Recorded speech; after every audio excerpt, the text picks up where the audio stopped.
Hello and welcome to BYJU'S Exam Prep IAS. Let's get started and look into our daily quiz. Before we start looking into our practice questions for the day, we have a gentle reminder. BYJU'S Exam Prep IAS has launched a new initiative, Political Thinkers and Ideas, exclusively on our Telegram channel. So what is that you have to do? Join the channel so that you would be able to see what these lectures are with respect to Thomas Hobbes, which will be uploaded today. So this topic can be used in your essay writing.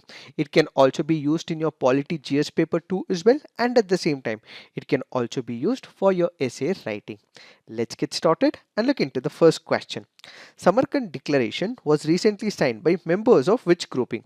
Collective Security Treaty Organization, Eastern Economic Forum, North Atlantic Treaty Organization, Shanghai Cooperation Organization. The answer to this is Shanghai Cooperation Organization. Why have we taken this practice question? Because this article on the Indian Express makes a reference to the Samarkand Declaration. Where is Samarkand? This happens to be a city. Where is it? It is in the country of Uzbekistan. This can also be very important from the preliminary examination point of view. What is the Shanghai Cooperation Organization is explained yesterday in our explain session.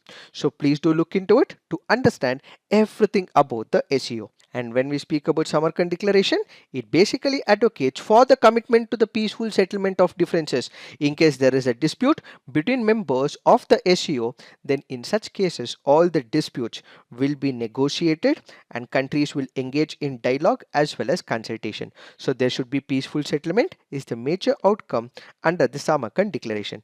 The member states advocate respect for the right of the people to independently and democratically choose their political and socio-economic development, stress that principle of mutual respect for sovereignty, independence, territorial integrity of states, equality, mutual benefit, non-interference in internal affairs, and non-use or threat of use of force are the basis for the sustainable development of international relations. Added to it, they reaffirm their commitment to peaceful settlement of differences and disputes between countries through dialogue and consultation. To understand more on Samarkand Declaration, please do watch our yesterday's explain session so that you understand everything about this topic. Now let's look into the next practice question. Consider the following statements. Land, that is to say rights in or over land, falls under the concurrent list of the 7th schedule. Real estate regulatory authorities are intended to perform the same role for the property transactions as the SEBI does for security transactions in the capital market. Which of the statements given above are correct? The answer to this is 2 only. Why have we taken this practice question? Because this article on the Indian Express makes a reference to Real Estate Regulatory Authority. Let us try and understand what are these options. When you look into the first option, land, that is to say rights in or over the land, does not fall under the concurrent list, but instead it falls under the state list in the 7th schedule. So remember, it falls under the state list in the 7th schedule. In the 7th schedule, we have the union list, we have the state list, and then we also have the concurrent list. When it comes to the union list, it is the central government which will be able to make the laws with respect to the subject matter in the union list. When it comes to the matters in the state list, it is the state government who will be able to make the laws in the normal circumstances. And when it comes to the concurrent list, it is the state government as well as the central government which would be able to make the laws. So land being a state subject, it is the state governments who would be able to make the laws. So the first statement is incorrect. When you look into the second statement, yes, real estate regulatory authorities are intended to perform the same role for the property transaction as SEBI does for the security transactions in the capital market.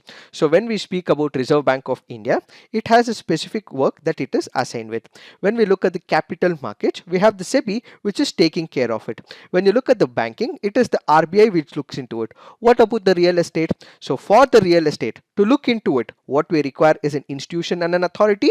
So it is the Real Estate Regulatory Authority which will look into whether the real estate sector is working in line with the laws of the country. So what we have is the Real Estate Regulatory Authority. So when we speak about Real Estate Regulatory Authority, all the property transactions will now be subject to a regulator, that is the state level Real Estate Regulatory Authority. RERAs are intended to perform the same role for your property transaction as the SEBI does for the security transactions in the capital market. Let's say we have the authority which has passed a particular order and you're not happy with that particular order, so you can go back to the real estate appellate tribunal as well. This will handle appeals from RERA and this will be adjudicated within 60 days as well. So what will this RERA do? Every developer, that is a real estate developer, launching any residential project with an area of over 500 square meters or 8 apartments has to register with the RERA and upload all the project details to the RERA site before he initiates any sale. The details uploaded by the developer must include the number and types of houses for sale, the site, the layout, payment schedules, schedule of completion and quarterly updates of the status of the project too. And this RERA maintains a comprehensive record for every project across the entire chain from the conceptualization of the project to its completion. Since land comes under the state list, we have the RERA which also falls under the state jurisdiction. If you consider entry 18 of the state list, what we have land, that is to say rights or over the land, land tenures including the relation of the landlord and tenant and the collection of rents, transfer and alienation of agricultural land, land improvement and agricultural loans all fall under entry 18 of the state list. Now let's look into the next practice question. Arrange the following from east to west. We have Ashgabat, Astana, Bishkek, Dushbande. The answer to this is 3241. Why have we taken this practice question? Because this article on the Indian Express makes a reference to Tajikistan as well as the Kyrgyzstan. If we have to arrange their capitals from the east to the west, what we have first happens to be Bishkek, followed by Astana, then what we have is Dushanbe, and finally what we have is Ashgabat. So if we arrange from east to the west, the answer would be 3241, which is Bishkek, Astana, Dushanbe, and finally what we have is Ashgabat. These are the type of questions that UPSC may ask you. So arrange the following from east to west or from west to east or from north to south and south to north. As part of the assignment, you have to put on the comment section, arrange these capitals from south to the north so that you are aware of this dimension of the question as well. And this article here is speaking about the dispute between Tajikistan and Kyrgyzstan. What is the dispute here?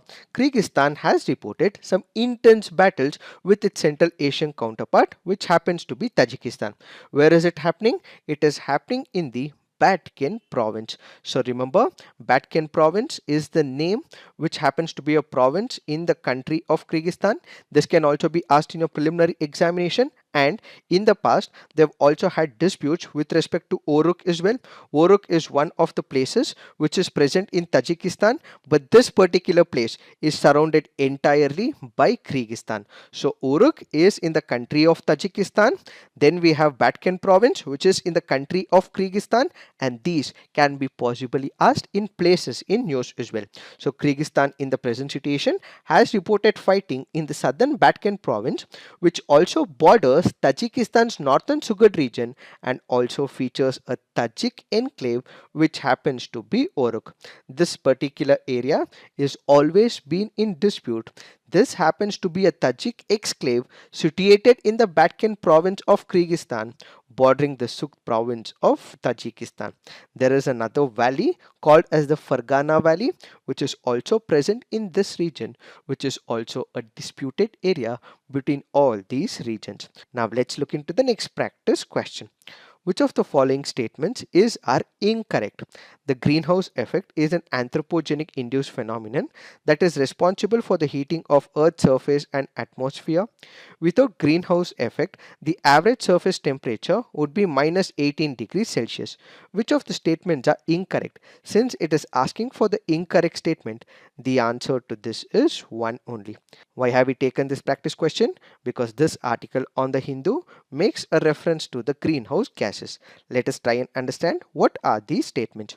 When you look into the first statement, the greenhouse effect is an anthropogenic induced phenomenon. No, this happens to be a natural phenomenon. But then the greenhouse gases, as they increase, this will also increase the temperature.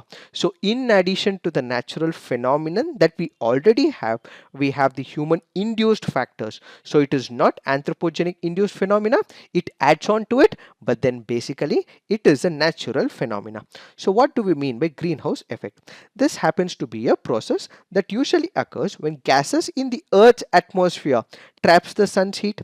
This process makes the Earth much warmer than it would be without an atmosphere. So basically, gases in the atmosphere such as carbon dioxide trap the heat similar to that of the glass roof of a greenhouse. These heat trapping gases is what is called as the greenhouse gases. So the average temperature of the Earth is about 14 degrees centigrade. Had this particular greenhouse effect phenomenon was not there, the Earth would have had a temperature of minus 18 degrees Celsius. So the first statement is wrong because it is naturally occurring one. The second statement is right. So the answer to this would be one only because it is asking for the incorrect statement. How are the humans impacting the greenhouse effect? Human activities are changing the Earth's natural greenhouse effect. Burning fossil fuels like coal and oil puts more carbon dioxide into the atmosphere, further heating the Earth. Now let's look into the next practice question. With reference to Ayushman Bharat digital mission, consider the following statements. Private and public hospitals must adopt it. As it aims to achieve universal health coverage, every citizen of India should be part of it ultimately. It has seamless portability across the country. Which of the statements given above are correct? The answer to this is 3 only. This happens to be a previous year question from the year 2022. So if you look into the first statement reads private and public hospitals must adopt it. This statement is incorrect because it is not mandatory.